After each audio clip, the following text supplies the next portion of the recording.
can help others through the crisis, a fund has been launched to support people in the region. The South Yorkshire Cost of Living Fund is allowing people to donate their energy rebate, or indeed whatever they want to give, which goes back into local community groups. Let's speak to Ruth Willis from South Yorkshire's Community Foundation. She joins us now. Ruth, good morning. Good morning, Toby. It's nice to be here. Thanks for inviting me. It's great to be back in. Because we've actually haven't seen each other for a while, have we? I know, I've seen people in the flesh again. Tell us about the fund and why you launched it.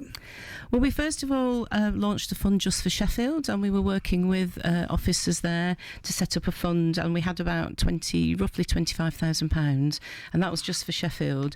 Once we'd started to run that fund, we realised that we needed to do something a bit broader than that for South Yorkshire.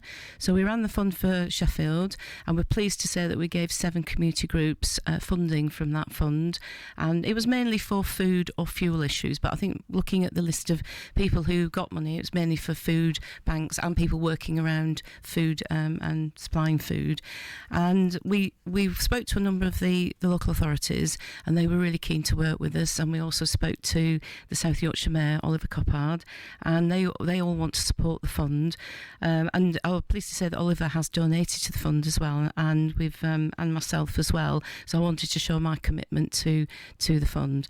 So we were very lucky last night, just as I was leaving. I don't know if it wasn't pre-planned because of coming on the radio, but we actually got an anonymous donor of £10,000 last night as I was leaving the office into the fund. So I'm pleased to say this morning that we've got just short of 15,000 with all the donations we've received in the last few days. Let's just hope then that donor's listening. They want to be anonymous. Are they genuinely anonymous? You don't know who they are? No. Right. No. What does that... Tell me what that did to you yesterday when you saw that 10 grand come in. I feel I'm really uplifted by it. If they're listening today, just what does it mean to you? Well, I'm really uplifted by that, in the generosity, because, although with COVID, I think we were all in it, and everybody was affected, some more than others, obviously, but everybody was vulnerable to COVID and still is to a certain extent. But for this, it really hit certain people really hard, much harder than others, and that somebody so generous, because that is a lot of money, and I'm just really thrilled that it means it's given the fund a real boost, and I'm hoping through that, and people can see the people putting into the fund, that will encourage others to give who don't perhaps need all or some of what they've been given, particularly the recent £400, which has gone directly to the energy companies, I might add, but at least it's money off people's bills. So I'm just hoping that will stimulate some other people to give. And how do you then make the decision on where this gets sent? Well, what we have to do is we do have an application process, and when we haven't got probably enough in the fund just yet to start giving money out, but as soon as we feel we've got enough, we will advertise it and encourage groups from across South Yorkshire to apply for the funding. We do have some funding that is specific for a particular area like Sheffield or Doncaster, Barnsley, Rotherham, but we're hoping that most of the money we get will be for any group across South Yorkshire to apply. And this is what the South Yorkshire Community Foundation does, isn't it? This is your day-to-day. Yeah, I mean, it's our bread and butter, really. That's what we're here for. It's about bringing in resources wherever we can get them from to passport through to community groups, and then those community groups are working really, I was listening to your caller out the coalface, really, of where those issues are, and tackling poverty, deprivation, and tackling, particularly the cost of living crisis as well. I'm going to put to you, because with the BBC, something that I hear put from another side, which says, this is what gets put to you. It's things like this that allow people to use food banks.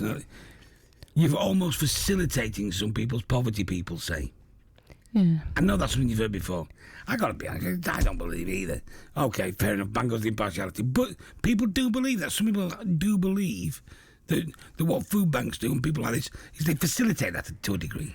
Well, I wish that, as well personally and as chief executive of the foundation, is that I sometimes see a world where we don't need food banks, and I'm sure most of the people, if you're colleagues from the Citizens Advice Bureaus, work closely with people who, I just hope that one day we can eradicate them.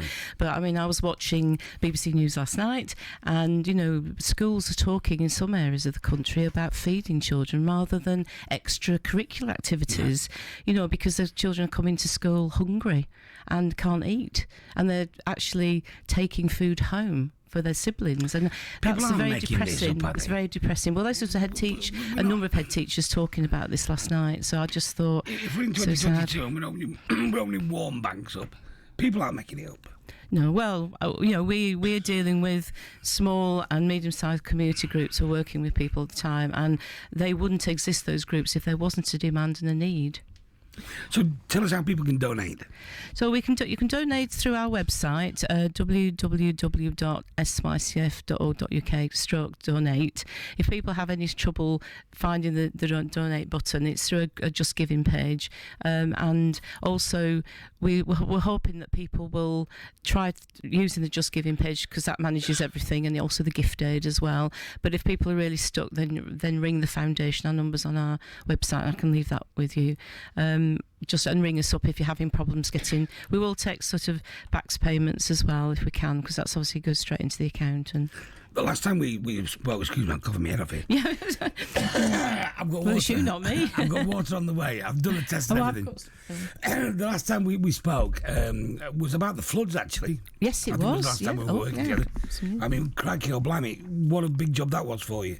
Yeah, and actually we had a very small amount of money left in the flood fund, which we're keeping for future emergencies. So we've got something to start with if anything else happened. And we have been speaking to one of the local authorities in South Yorkshire about the recent flash fires, and we're working on a couple of applications to the fund for people who didn't have insurance, who were in a bit of a dire state. So we're using that fund, the residual of that fund, to try and work with other emergencies so that it's there for the future.